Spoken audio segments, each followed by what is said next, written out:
Yes, we are on. Live. अभी madam हम लोग वापस आ गए हैं. We are again alive. We are. तो मैं क्या वो वापस एक्सप्रेस कर सकता हूँ जो मैं एक्सप्रेस करने की कोशिश कर रहा था? एक्सप्रेसो. ये वो दिल से बात थी, तुम भी जानते हो कि जब मैंने इसकी वो जो कला देखी, 15 साल का था तू मेरे ख्याल से. मैं हाँ पता था 15 को उसी दिन पता लगा हुआ था. That was my. अच्छा, that was your birthday. My birthday. Okay. तो सॉरी बर्थडे के एक दिन बाद 31 को रफी साहब की जो डेथ एनिवर्सरी थी 31 जुलाई 1988 की बात. करेक्ट. तो मैंने जब वो सुना तो मैं हिल गया था. मैंने बोला यार इस बच्चे को तो मैं पहले देख चुका हूँ लेकिन सुन पहली बार रहा हूँ. और मैं हिल गया. और हिलने के बाद वो एक विश्वास, एक अजीब किस्म का विश्वास हमेशा रहा. और उसके बाद जब ये मुंबई आया तब मैंने जैसे मैं मतलब टू बी वेरी फ्रैंक, ज़्यादा बोल पड़ूंगा तो शायद कुछ और इमोशन हो जाएंगे मेरे, लेकिन एक ऐसा लगा कि मैं अपने बच्चे के लिए या फिर ये समझ लीजिए अपने आप के लिए कोशिश कर रहा हूँ. और मैंने जो कुछ भी शब्द मेरे बोलने की मैंने इसके बारे में कोशिश की, कुछ लोगों ने सुना, कुछ लोगों ने नहीं सुना. अल्टीमेटली मैंने लोगों के सुनने पे मैं निर्भर नहीं रहा. ये मुझे बोलना क्योंकि ऐसे बहुत सारे यहाँ पे लोग होंगे, जैसे विजय है लंदन में रहता है, वो शायद सुन रहा होगा कि तो वो उसके पास मेरे गाए हुए सारे गाते हैं. तो ऐसे कुछ लोग हैं जिनके पास बहुत ज़्यादा मैटर्स, उनके लिए स्पेशली बताना चाहता हूँ मैं. ऐसे कई लोग हैं जो मुझे बहुत प्यार करते हैं हमारे इस पूरे फेसबुक फैमिली में. तो ये सचिन भैया का पहला, हम जब ट्रेन से उतरे थे तो हम लोग ने बैंड्रा में होटल लिया, मानसरोवर होटल. हाँ, वहाँ से हमने नहा वहा के सीधा इनकी जू वाले ऑफिस में पहुँच गए. पहला घर, पहला ऑफिस यहाँ पे. एंड इन्होंने मुझे हमको मिले बहुत प्यार से, और जो मैंने थोड़ा गाया था वो सुन भी लिया. तो उसके बाद में सचिन भैया मुझे लेकर गए लक्ष्मी ने प्यार के पास में. उससे कुछ समय के बाद जब मौका मिला इन्होंने मुझे भेजा आना मिल के पास में. पहले लेकर गया खुद, फिर वापस भेजा भी. तो वो क्या हो गया, मेरा टाइम नहीं आया था उस समय. So they did not probably want to give me work at that point. आप उस समय डायरेक्ट करते प्रेम दीवाने, है ना. तो ही ट्राइड हिज बेस्ट कि मुझे वहाँ पे गाने का मौका मिल जाए, पर लक्ष्मी जी को शायद पसंद नहीं आया था मेरा गाना उस समय. तो जब इनके पास में फिल्म आई आजमाइश, तो जहाँ पे इनका थोड़ा कंट्रोल चल रहा था, तो उन्होंने अपना किया हुआ वादा पूरा किया. ना वो सो हैप्पी कि मेरी ज़िंदगी का पहला ऐसा प्रोजेक्ट जहाँ पे हीरो के सारे गाने मैंने गाए थे. That was because of him. So for me it was so important because मैं एकदम नया आया था, नया कौला लड़का बोलते हैं, बच्चा 18 साल का. तो मुझसे फर्स्ट मिलने के लिए आया था जब 18 का हुआ था. 20 की एज में उन्होंने मुझे गाने गाने शुरू किए. And besides that when I used to be very depressed because काम था नहीं, कुछ भी गर्लफ्रेंड्स थी नहीं, कुछ नहीं था करने को. सिर्फ अपना स्कूटर में जाता था रोज़ सुबह, ऑफिस में चक्कर मारता था, फिर शाम को आता था धक्के खा के, कुछ काम नहीं हुआ, कोई चपरासी भगा रहा है, हटा रहा है. तो I would call him up and से भैया आ जाओ घर पे आपके. तो मैं घर पे आता था, तो ये बैठते थे मेरे साथ में और फिर खूब बातें बताते थे अपनी एक्सपीरियंसेस, ये वो. 2-2.5 घंटे 3 घंटे ऐसे बैठे होते. फिर हम खाना खाते थे साथ में. सो वो मेमोरीज मुझे अभी तक याद है, मैं कभी भूलूंगा नहीं वो सब चीज़ें.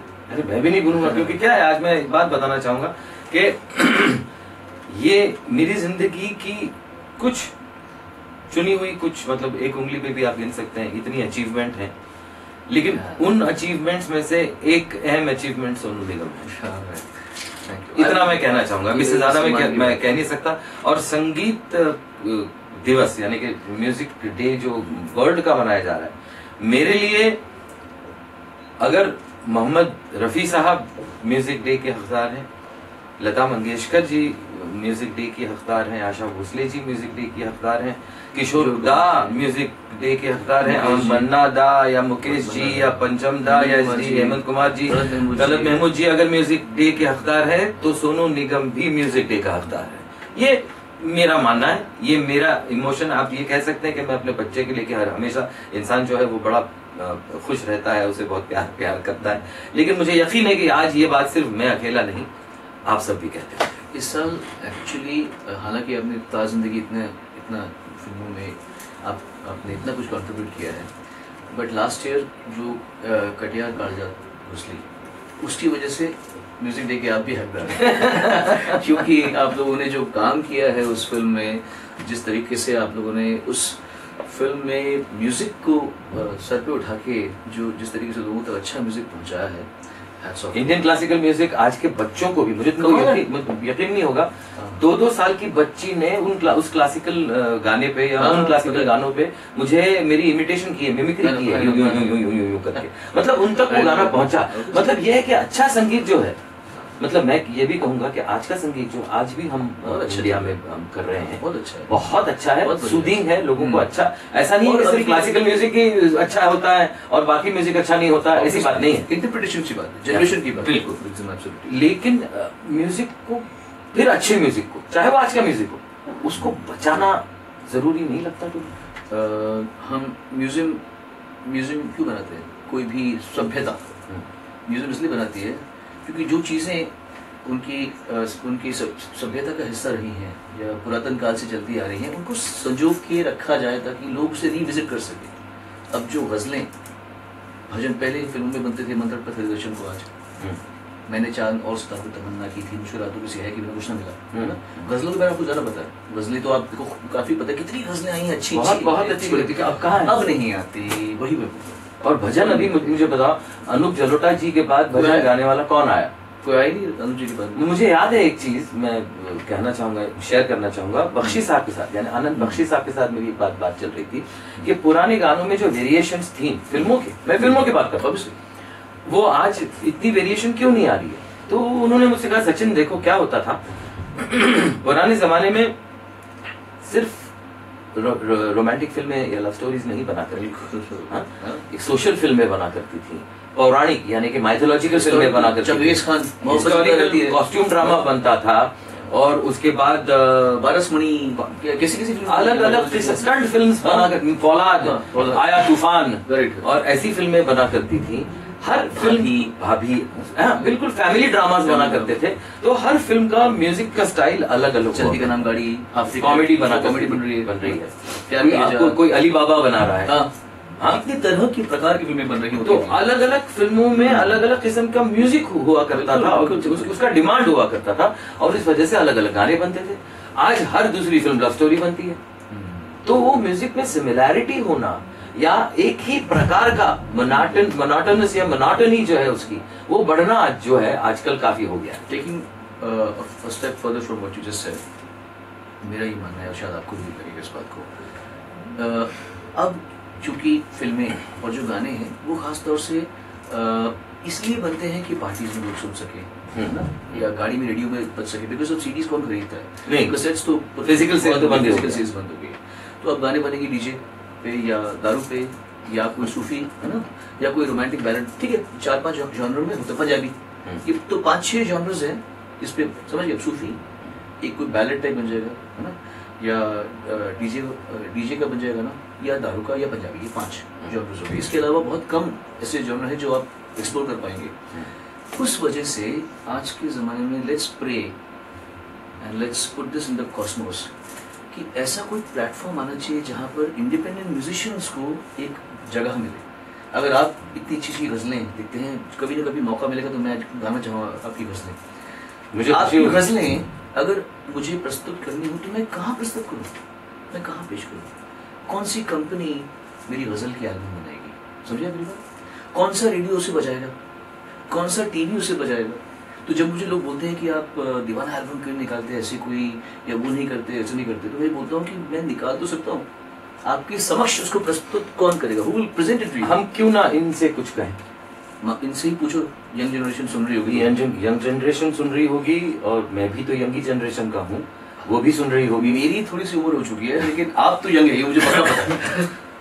तो मैं सबसे, जो कान लगा के म्यूजिक सुनते हैं, मन लगा के म्यूजिक सुनते हैं, आंखें बंद करके म्यूजिक सुनते हैं, मैं उन सब से ये चीज कहना चाहूंगा कि आप ऐसा एक प्लेटफॉर्म क्यों नहीं बनाते। We are at least give us some ideas. You guys are brainy people, आज की जनरेशन हो, मार्केटिंग एक्सपर्ट्स होंगे और पूरी दुनिया के बारे में सजग हो, so give us some ideas probably how to bring in give the independent musicians a platform and save music. Exactly, जो बॉलीवुड या इंडियन फिल्म म्यूजिक को नहीं परस्यू करते, चाहे वो रॉक बैंड्स हो, चाहे वो जैज म्यूजिशियंस हो। देखिए अभी अब्रॉड तो जैज भी चलता है, सब चलता है, बूगी भी चलता है, आज भी चलता है, कंट्री भी चल रहा है ना, ब्लूज चल रहा है ना, क्लासिकल चल रहा है ना, आंद्रे बचेली शोज कर रहे हैं ना, जुबिन मेहता शोज कर रहे हैं ना, क्लासिकल के भी जैज म्यूजिशियंस हैं, पैट मथीनी शो चिक कोरिया शोज कर रहे होते हैं, ब्लूज के म्यूजिशियन शो कर रहे होते हैं। हमारे यहाँ पे ऐसे कितने फॉर्मेट्स हैं जो जॉनर्स हैं जो डिमिनिश हो रहे हैं, जो खो रहे हैं Aahista Aahista. So maybe we can ask our little young brave soldiers to give us some ideas on the World Music Day which is happening tomorrow. हाँ, मतलब वो बी डिमिनिश नहीं होना चाहिए। हाँ, बिल्कुल। वो बी डिमिनिश ना हो तो ज्यादा अच्छा है। पियानो बजाते वक्त बी डिमिनिश जो आता है। आज इसलिए बोल रही है भाषा क्योंकि इन्होंने पिछले 2-3 महीनों से पियानो सीखना शुरू किया है। हाँ देखो, नई चीज मैंने की है। I am a perfect Leo like him. नई चीजें सीखना जो है वो हमारा हमेशा ये रहा, इंटरेस्ट रहा है। सब ठीक है, सब ठीक चल रहा है ना? गलत तो नहीं बोल रहे ना? कुछ पूछना पड़ता है ना, बॉस लोग चाहे सामने बैठे हुए हैं, पूछना पड़ता है। No, it's just that there have been lot of requests. People are requesting Sonu sir to sing a song. Sachin sir to sing। अच्छा ठीक है, मैं पहले let the बड़े भैया start, then I will तब तक मैं अपने गला साफ करता हूँ। मैं अपने हाथ मेरी तबीयत खराब थी। हाँ, लेकिन मैं इस मौजू पे, मतलब इस टॉपिक पे एक गाना गाऊं प्लीज? क्या जो हम लोग बात कर रहे हैं। अवश्य। हर घड़ी बदल रही है रूप जिंदगी, छाँव है कभी कभी है धूप जिंदगी, हर पल यहाँ जी भर जियो, जो है समा कल हो न हो। सोचो बिना म्यूजिक के कौन ऐसे एक्टर गाते हैं? मैं गा दूं के लिए। बड़े अच्छे लगते हैं ये धरती, ये नदियाँ, ये रहना और तुम। अच्छा, मेरा एक गाना है एल्बम दीवाना का, उस गाने से इंस्पायर्ड है। अच्छा। एंड मुझे उसमें कोई शर्म नहीं है, बिकॉज़ मैंने नहीं कंपोज किया है, मैंने सिर्फ गाया है। वो गाना है दिल से दिल तक बात निकली सनम। इनकी गाने का अंतरा क्या है? हम तुम दोनों पास कितने दूर है चांद सितारे। वर्ल्ड म्यूजिक डे में आपके सामने ये खुलासा हुआ है। ये गाना भी दरअसल बना बहुत ही खूबसूरत तरीके से। तुमको तो पता होगा कैसे बना गाना। मुझे थोड़ा बताया था आपने, पर आपको बताइए। वक्त है उतना बताने वाला है। हम लेट आए हैं, हमारा फर्ज है कि हम हमारे लेट आने पर उसका खामियाजा हम ऐसा ना हो कि ये लोग लेट जाएं। नहीं, अच्छा ये लेट की भी सुन लेंगे। तो मैंने एक फिल्म साइन की थी, बालिका बधू, शक्ति सामंत साहब की फिल्म, डायरेक्टेड बाय तरुण मुजुमदार। तो पंचम दा उस फिल्म के म्यूजिक डायरेक्टर, और मैं पंचम दा का ह्यूज मतलब सीलिंग फैन। तो पंचम दा ने कभी मेरा काम उतना देखा नहीं था, मतलब बड़े होने के बाद मुझे नहीं देखा था, बचपन में शायद कुछ देखा हो। तो एक गाना मेरे लिए सोलो बनाना था। तो पंचम दा ने शक्ति दा से कहा कि शक्ति, मैंने सचिन को देखा नहीं, ज्यादा मिला नहीं, तो मेरे पास भेज दे। मैं खुश हो गया, मैं पहुंच गया। तो पंचम दा मुझे बिठाया, बोल बोल बोल तू बोल बोल बोल तू बोल, मेरे से बोलता रहे, तेरी आवाज में सुनना चाहता हूँ। और मैं जरा हिचकिचा रहा था। बोले तू डर मत, मैं तेरे को कभी डांट नहीं सकता, कभी तेरे को गाली नहीं दे सकता। मैंने कहा क्यों? बोल तेरा नाम मेरे बाप का नाम है, तू मतलब सचिन देव बर्मन। मैं रियलाइज किया कि हाँ भाई वाकई, तब तक मुझे रियलाइज उतना नहीं हुआ था। खैर मैंने बोलना शुरू किया, 15-20 मिनट आधा घंटा मैं बोलता रहा। फिर मुझे नीचे लेके गए वॉक करने के लिए, शायद मेरी बॉडी लैंग्वेज उन्हें देखनी थी। वो देखकर 15 मिनट बाद वापस ऊपर आ गए। फिर उन्होंने पेट बाजा खोला, यानी हारमोनियम, और बोले तू बोल बोल बोल बोल बोल बोल बोल तू बोलता जा। वो बजाने लगे। और आप भूल के रहे थे? मैं बोल रहा, मतलब ये कि मैं यहाँ रहता हूँ, मैंने इतनी फिल्मों में काम किया, उस फिल्म में मेरा ये रोल था, फिर मैंने ये एक्टर के साथ काम किया, मैंने बलराज जी के साथ काम किया, मैंने मीना कुमारी जी के साथ काम किया, संजीव कुमार के साथ काम किया, दिलीप साहब के साथ, वगैरह वगैरह सारी चीजें मैं बोलता, मैं क्या बोलूँ। और मैं वैसे फिर मैं आपका बहुत बड़ा फैन हूँ, मैंने आपके बहुत गाने सुने हैं। तो फिर मैंने एक आध गाना जो भी है गुनगुनाया भी उनका। तो अल्टीमेटली वो बजाने लगे, दरा तेरा तेरा रा, तू बोल बोल बोल तू बोलता जा। मैं कैसे बोलूं, वो बजा रहे हैं। तो ये तू मेरी फिक्र मत कर, तू बोलता जा। दरा रा रा दीरी रा रा दरा रा रा, और दा ता पे आए। बोले ये देख, तेरे बोलने में ना ये नोट बहुत मुश्किल आती है गले से। अच्छा। मुझे इस पे आना था। क्या बात है, जीनियस लोग ऐसे फंक्शन करते हैं। अरे मैं हिलुया इनका पहली बार देखा मैंने। एक कंपोजर एक गाना एक्टर के लिए, वो जिस सुर में ज्यादा बोलता है, उस सुर पे अल्टीमेटली लैंड करना था उनको, जो उन्होंने किया। गाना अमर इमॉर्टल गाना हो गया उनके हाथ से। और मतलब ऐसी चीजें हमारी इस इंडस्ट्री में इतने सालों से चलती आ रही हैं और मेरे ख्याल से आगे चलती रहनी चाहिए। बिल्कुल ऐसी नाम थोड़ी होता है पंचम दा को जो उतना लोग मानते हैं। बिल्कुल। तो अब हम इंतजार कर रहे हैं इन लोगों का कि ये हमको क्या आइडिएशन या आइडिया क्या निकाल के देते हैं, जिनकी इंटरेक्ट अगर आप करेंगे तो हमारे लिए भी बेहतर होगा, हम भी उससे शायद आगे और अच्छा कुछ सोच सकते हैं, या हम जो बोले उससे ज्यादा आगे आप अच्छा सोच सकते हैं।